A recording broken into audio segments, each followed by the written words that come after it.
Hi, everybody. Terry Brown at All Bass and No Bull. And today I'm pretty honored. I really am. I have been talking about doing this for quite a while with Cody, and Cody Meyer is going to be with us. And I'll tell you what, one thing you'll know about him, he's very cerebral. He's also a excellent angler, and he went through the hard road to make it to the Elite Series. And with me again, Cody Meyer. How you doing, man? Man, I'm doing great. Good to be here and good to see you. And anytime we get to talk fishing, I love it. Well, it's funny. I followed your career for a long time, Northern Cal originally, and now living in Idaho. And you had to make a decision for your family. I know to move out there, but the cool part is, it hasn't slowed you down from a fishing perspective at all. You went through the opens, made it to the Elite Series, but on top of that, you also made it to the Classic, which is unheard of. It's tough road to hoe, no doubt. Oh my gosh. So, Terry, thinking about my path, I grew up in Northern California, always been a really loyal guy. Started with FLW back in the day. I was a co angler, worked my way up. Uh, and I always got asked the questions, hey, why don't you fish Bassmaster? And it's like I had this FLW was there. They treated me great, and I loved my time there. And then it passed on to the Bass Pro Tour. And ultimately, I made that decision to leave the Bass Pro Tour, which was one of the scariest things I've ever done in my life, jump into the Opens. And so nothing was given. You had to earn that all again just to make the elites. And now I made the classic. And I can't, looking back, it was probably not the wisest thing, but it worked out. But I've always dreamed, this has been my dream to be a professional bass angler since I've been 5 years old. I've always dreamed of fishing a classic. And so after, fishing 12 Forestwood Cups and 3 Red Crests and a bunch of TTBCs, the one thing that was missing was a classic. I didn't know at the time if it was ever going to be achievable, but just so proud and honored just to say I'm going to fish a Bassmaster Classic. Really cool. Well, you're one of the few that's made it back through the opens, honestly, or made it to the elites from the opens, and who are fishing another trail and or fishing elites, got kicked out, whatever happened there, and then made it back. And you start looking at the numbers of people who've done that; it's very, very few. So it's really a testament to your fishing ability, and also a testament to the how hard it is to get there. Yeah, I'll tell you what, when I decided, I remember telling friends, hey, I'm going to go and do this. I'm going to leave the Bass Pro Tour. So, an upper level in bass fishing. I'm going to leave that, step away, and do the opens to try to make the elites. And I remember how much of a weird feeling that was, people that are saying, hey, what do you do for a living? Well, I was on this upper level and now I went down to try to get back up to this upper level. And but I'll tell you what, it was awesome. I've done this now. This is my 18th year full time. And I think last year during the opens is probably the hardest, most hungriest I've ever been in my entire life for fishing. I pre-practiced every event. I was one of the older guys. I was the oldest guy, of course, to make it. I think, the youngest was Easton Fothergill, maybe 22, and here I'm 41 doing them. Um, and it was like, okay, if I'm going to do this, you got to go all in, give it 110%. Uh, Pre-practiced every event. At the end of the year, my boat had 350 hours on it. This year, it's only got 90. So that's how much I was on the water and really just focused and gave it everything.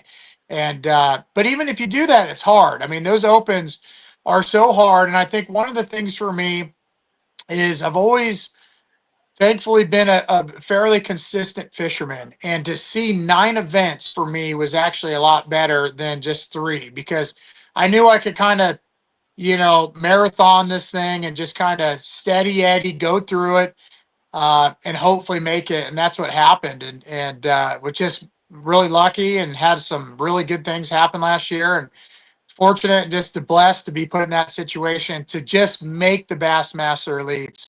And then to get on the elites, guys, and to go against that group of fishermen, it's unbelievable.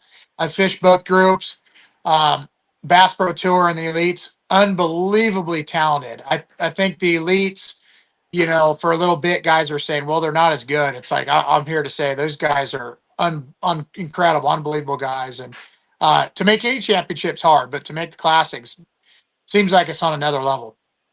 From an old guy's perspective, and looking at the young guys, you were at one time, as I followed this sport for 40 some years, you were one of the young guns.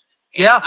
I told Swindle, Skeet, and all those guys one time, I said, don't make fun of the old guys because I'm telling you right now, it ain't going to be long. You're going to be one of the old guys. You Yeah. know, 41's a young pup yet. I got socks that are 41. So, when you look at 41, you're pretty young yet. But you've done it the right way. You've always been an up front guy. Never ever been in any controversies that I'm aware of. No. After doing it as long as you've done it, there's got to be a time or two when you went, man, I wish I'd have said something there. Man, that guy's a jerk or whatever. And you just never have done that, which I'm very impressed with. Thank you. Yeah, Terry, as long as you don't have underwear that's 41, you're good. Right? No. An elastic would probably last that long. I'm not sure the underwear would, but Yeah. you've made a lot of changes too. Boat change, motor change, all those kind of things are happening kind of in the same time. Was Yeah. that something that was a transition that was easy, or was it hard? It's always hard. And, for me, um, I'm about relationships, like one of the biggest, influence in my life in fishing was Kurt Arcala. And he was my first sponsor, when I was at Jackalures. And then I went from Jackalures, of course, over to Daiwa, and he trained me to speak and to talk, and just a great relationship there, with someone that really helped me out in my career. So when I leave to go to a different motor or boat company like I did 5 years ago, really hard for me because some of those relationships I built with those other companies. And also, I'm one of those guys that when I promote something, I truly believe in it. That's what I use, that's what I throw, because I was a kid once when somebody was saying, hey, this crankbait works, this spinnerbait works, and then they're throwing something different. I thought, man, that kind of sucks. I just spent all my hard-earned money from mowing lawns and stuff like that and bought this thing they don't even throw. So I don't want to be like that, but it was very hard making those switches. And ultimately, when I went to Blazer, when I went to Suzuki, I had that family style feel. Not only I knew the product was outstanding, I got a story with Suzuki, but the product was outstanding, but it was the situation and the whole, atmosphere too that just really drew me in, with that family feel. And I remember with Suzuki, you always hear about Suzuki being super reliable, right? But I just didn't know enough in the bass fishing world. So I called some saltwater buddies, and one guy said, well, Cody, if you go out into the ocean with a Suzuki, you're coming back every single time. You go out there, you don't shut this motor off, it runs for 5 straight days, and then you come back and you're good. So that was big. And then talking to a striper guide that I just met randomly at Lake Lanier, I remember seeing this motor and said, hey, how do you like that Suzuki? And he says, well, I changed a water pump one time and I've done the oil, but that's been it. I said, how many hours do you have? He goes, I have 4,700 hours. I've never had a problem. And so when you hear that, and then you see the people they are, the warranty, um, just the whole thing, it was a no brainer. So that definitely made it easier. And then also your first question there with no controversy, I've always tried to avoid that. I've thought those things in my mind sometimes, but you know, I have always been very fortunate to be able to do this for a living. Number one, my dad always told me as a kid, remember, because I've complained to him, complained to my wife about not catching them or certain things. My dad always says, remember why you started doing this, because you love it. And I've always tried to have that attitude, no matter how bad it can be. Mhm. I've blanked on the Forest Wood Cup after being in second the first day. You're not catching them, mentally you're kind of exhausted. It could always be worse. And so when you think of it like that, it's really not too bad, and it's not too serious. It's amazing if people would, you put your top lip and attach it to your bottom lip. Yeah. That's a lot of times what people need to do. And Yes. social media now, it's so easy to fly off the handle. It's so easy to do the things probably that you regret after you do them. And it's hard to have an even keel. It's hard to keep your lips together. It's hard for all those things to happen. And by doing so, you get the reputation you have, which is an outstanding guy. Yes, thank you. And I think most of the people you read about on the internet, whether it be anything, Bassmaster, Major League Fishing, motor, anything on social media. The people that are on there saying it are the ones with the most anger. And I think most people are just kind of like, you have your own opinion, you let it go. But those armchair quarterbacks that we see, I have a bunch of them. You know, I go to Facebook and someone will bash me for this or that, and it's just I don't see a reason for that, honestly. If it means that much to you, then it's you're too focused on one thing. I mean, how does Well, it affect your life? Is how you gotta treat it. I agree with you 100%. Flamboyant to me in our sport is kind of an anomaly. We have some that we have a lot of people that are, and they think that that's a way to get press and way to get your, Yamamoto. I see you got 2.5 acres of Yamamoto behind you, and they don't want you to be flamboyant. They want you to be Cody Meyer. And I Yeah, think more than anything else, being honest, showing integrity, and doing the things that we need to do to enhance our sport. I talked to you briefly before we started this about Team USA, yeah. and I have a very strong belief that we're just on the cusp of something really neat happening with that.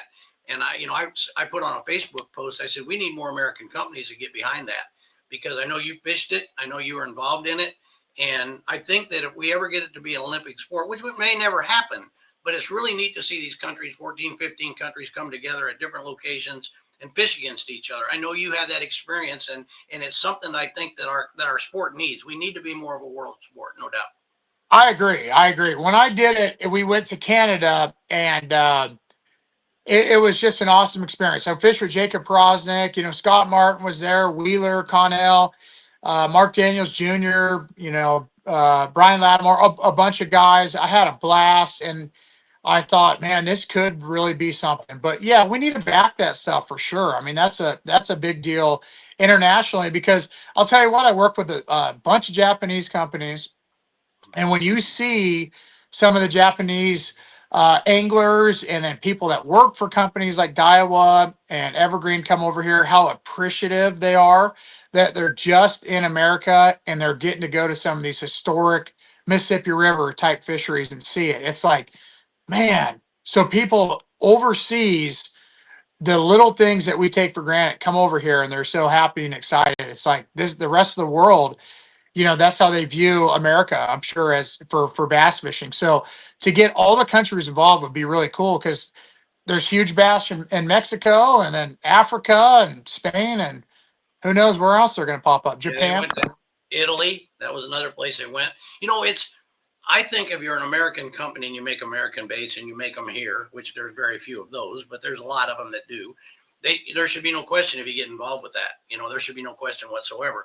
Now let's shift gears a little bit. You're getting ready to fish a classic here in the spring, Yeah. and I mean, preparation's got to be close to the same as it would be for an event. But you really only got one place there. Is Yeah. winning it. Winning it. So, I mean, are you gonna pre-practice when you get ready to, get the time to do that? What are some of the things you're gonna do to prepare for Fish the Classic? Yeah, 100%. So this whole year, like I said, with the opens, pre-practiced every event. This whole year, because of the off-limit period with the Elite Series, it's a 30-day off-limit. I didn't pre-practice any. Now, with the Classic, 100%. I used to, my rule of thumb back in the day with FLW was I'd always pre-practice the Forestwood Cup, and that was usually in August. So after the last event, I'd go straight to wherever it might be, Ouachita or Wheeler, wherever it might be. And then I never really pre-practiced the rest of the year. So the Classic, 1,000%, I'm going to do it. It's in Knoxville. I fished that fishery before a long time ago. Don't know much about it other than just the recent Classic, seeing Gussie and stuff win. But you're 100% right. You're there to try to win. You get 8th place, 7th place. No one remembers it. And that's truly life changing. Like to be a Bassmaster Classic champion would be amazing. And there's only 50 guys. So that's definitely one I'll pre practice for sure. Well, you definitely have to do your weight training because I picked that trophy up one time. It weighs as much as a bumper off a Studebaker. It's a big, heavy thing. But that'd be one adrenaline would probably work pretty well for you there. You Yep. look back at the names. You look back at the names that have won it, and Easton just won this last year. But of course, you look at the names of the people who are involved in it. It is life changing just from that perspective alone. Yeah, it's unbelievable. Just and this is gonna show you my age again, but 21 years in a row, I've worked the Bassmaster Classic. Never once gone to a blast off. I've gone to the weigh-in in the arena next to the expo many times, but 21 years, and finally I get to go fish one. So 21 years straight of working the expo. That's a great expo to be at, but of course you'd rather be on the water. And when you think of the names like the Rick Cluns and KVDs and all the guys and all the rich history and just as a kid, I would say probably all of us in bass fishing, you grew up dreaming of winning the Bassmaster Classic, dreaming of being on that lake and in the final minutes, kind of like Takahiro did at Lake Wiley, catch those three keepers at the end with the 5-pounder and winning the Classic. I think that's the ultimate dream in bass fishing. And I mean, that would be a storytelling ending for sure. But the history is rich. And then going with Easton, it's so funny because last year on the Opens, I didn't know who Easton Fothergill was. And super nice, humble young man. And he goes, "Hey, I actually met you before." And he had a picture, and it was back at Grand Rapids, Michigan, or Minnesota. I was doing a MLF Cup event, and here he was. I put my arm on him. I got a photo with him and his dad. And that wasn't that long ago. And I go, "Oh my gosh, how old were you then?" He goes, "I was in the 8th grade." And you were one of the guys that came up to me and said hi. And I thought, man, how cool is that? Like, and here we are.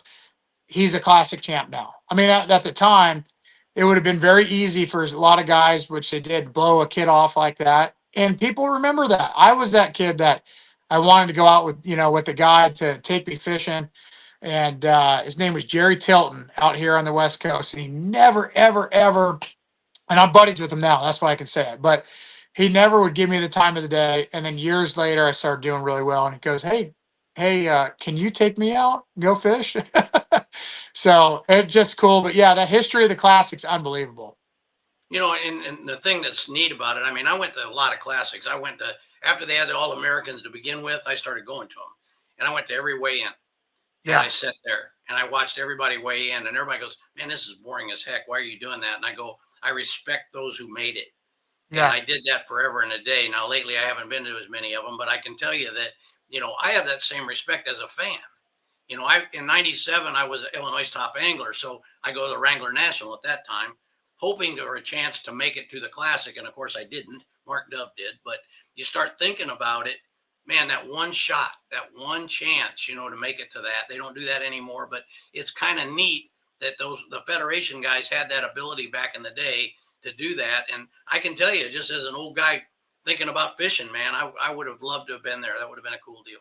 Yeah. I think, just hearing from old buddies and stuff, and guys that never come to weigh-ins or tournaments. They live out in California, and they're all like, "Dude, we're going to the Classic. Never been to one, but since you're doing it, we're coming." And I thought, man, it really is truly that big of a deal. And when you're there, right now it doesn't seem like much, but I know at the time of the blast off, I'll be nervous, and you get all those same feelings. I think this one of those things. No matter how much you do it, you're still excited and still ready to go. But yeah, just an awesome deal. Uh, just growing up from a time when Bass Times magazine came out, and you just couldn't wait to read the latest greatest technique. To here we are now. I mean, it's still the biggest deal in bass fishing. And Well, think about Rick Clunn. Think about yeah, Rick Clunn. He made it like 28 or 29 years in a row. And you yeah, start thinking about, man, you're making it for your first time and how excited you are. I'm sure he was every bit as excited knowing Rick every time he did it because he's so cerebral too. So he yeah. was trying to do that. A lot of guys, man, they make it and it becomes an afterthought. You got to make it. You cannot miss the Classic. Yep, yep. That's a great point. When I was with FLW, I made every Forest Wood Cup, every chance that I could have made it, I made it. And at the end, you don't even really, you're like, yeah, I'm fishing the cup. But then you'd meet a young angler that is his first time and is a really big deal. And I mean, I get it. Like it really is. And even guys on the Elite Series, buddies of mine that didn't make it this year, talking about fishing the last three opens. They're like, dude, we got to get in the Classic. You got to get in the Classic. I just know how hard it is and how much of a fight it is just to try to get there. So it's really special, really cool, and shoot, man, I can't wait to blast off in Knoxville.